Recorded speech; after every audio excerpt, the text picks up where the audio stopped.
Hi everyone, Septic Tank here, the internet's busiest music nerd, and it's time for a review of the new Foo Fighters album, Medicine at Midnight. This is the newest full-length LP from famed rock band Foo Fighters. It's their 10th at this point. When it comes to modern post-grunge and hard rock, Foo Fighters sit at legend status currently, especially considering the place at which frontman Dave Grohl sits in rock history. There's always going to be some kind of market for a Foo Fighters record, no matter where in time we are, no matter what the band is doing. But with that being said though, the band's third act thus far isn't exactly loaded with hits. Sure, Concrete and Gold had its highlights, but Wasting Light, 10 years ago, that record has been released at this point, was probably the last record the band dropped that legitimately kicked ass with songs that were both blistering and soul-stirring. So I was kind of hoping for a new chapter with this new decade in the band's career, and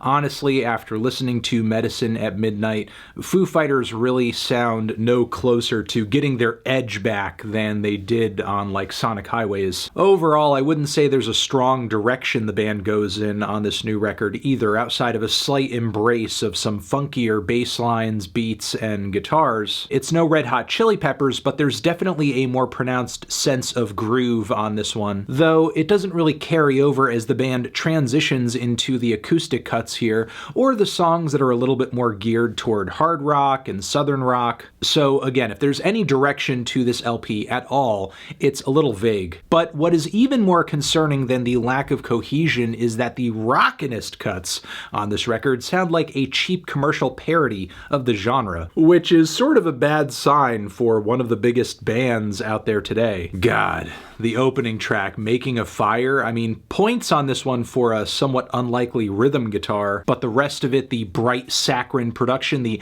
na-na-na-na-na background vocals, as well as the faux psych pre-chorus, the whole thing makes me want to check my calendar to see when Ford Truck Month is.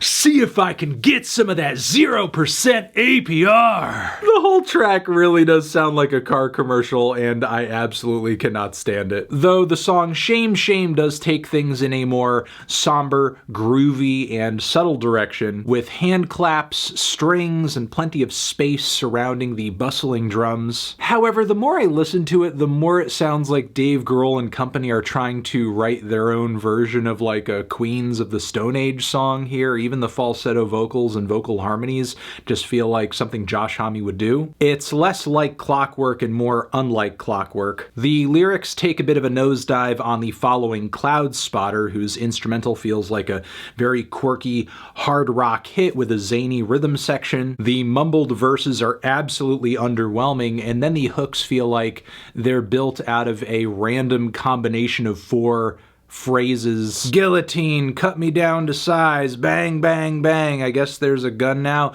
you're so mean, don't we look good, don't we look good.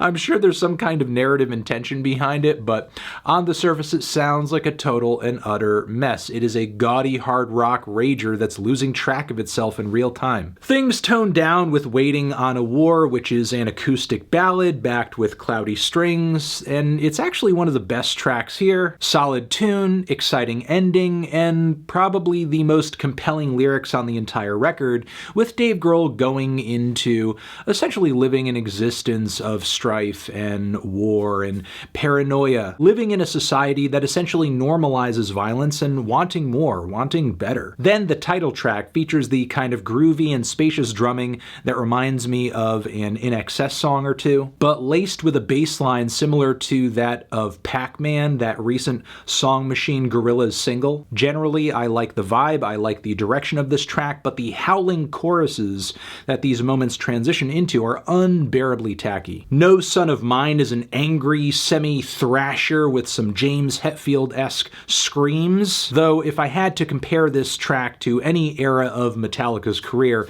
it's a lot more reloaded than it is Master of Puppets. Periodically throughout this record, Dave seems to be incorporating these soul-inspired background vocals, which, I mean, generally I'm into that sound, but Maybe not so much in the context of this kind of rock instrumental. He just sort of seems to throw them in just about anywhere that he can. So again, the clash of sounds on this track I'm not really crazy about, but I do mess with the lyrics, which generally seem to be about being a supportive, understanding, and accepting dad, which is nice. Hey, I'm gonna love and support my son no matter what life path he takes, no matter what he ends up becoming in life, though he does seem to be against the idea of his son being someone who is propagandized or someone who tells lies or is fooled into, I guess, a faulty mindset. Maybe this one will be just enough to get those, Ford F-150 guys, like, getting a little introspective and stuff,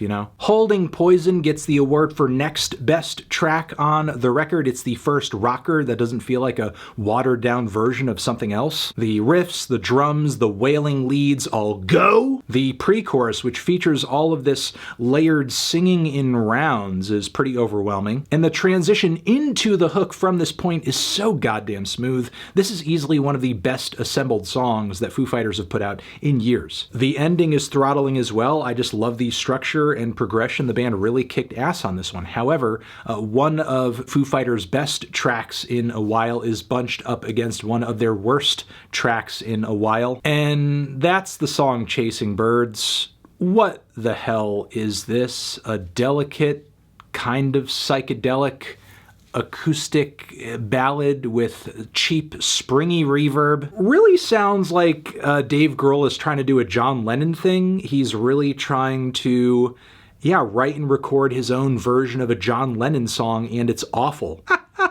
And what's worse is, I can't even tell you what the fuck it's about, because the lyrics are so packed with generic cliches, I just can't dig any meaning out of them. The road to hell is paved with good intentions. I'm in the sky. I'm high. Birds. 6 feet underground. Bleeding hearts. Stuff you've heard and read writers and songwriters say again and again and again and again and again, to the point where, without any kind of surrounding context, it just really means nothing. At least the song Love Dies Young brings us to a triumphant finish, though with the galloping groove, wailing lead melodies, and somewhat milky bass guitar tone that feels a little Peter Hook inspired. It's almost like Foo Fighters are doing a New Order thing on this one. Yeah, it's really like new wave goes hard rock. And somehow it works, even with Dave Grohl's roaring voice, even with the blaring guitars. But don't be surprised if you come away from this one wishing for a rewrite on the lyrics. So overall, Medicine at Midnight,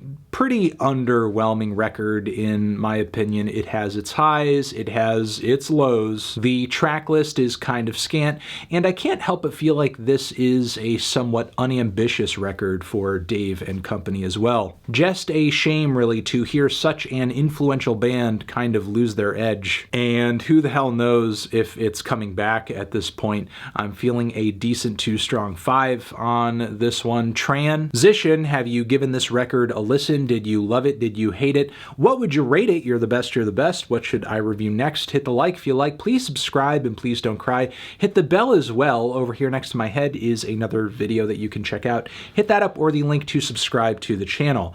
Anthony Fantano, Foo Fighters, forever.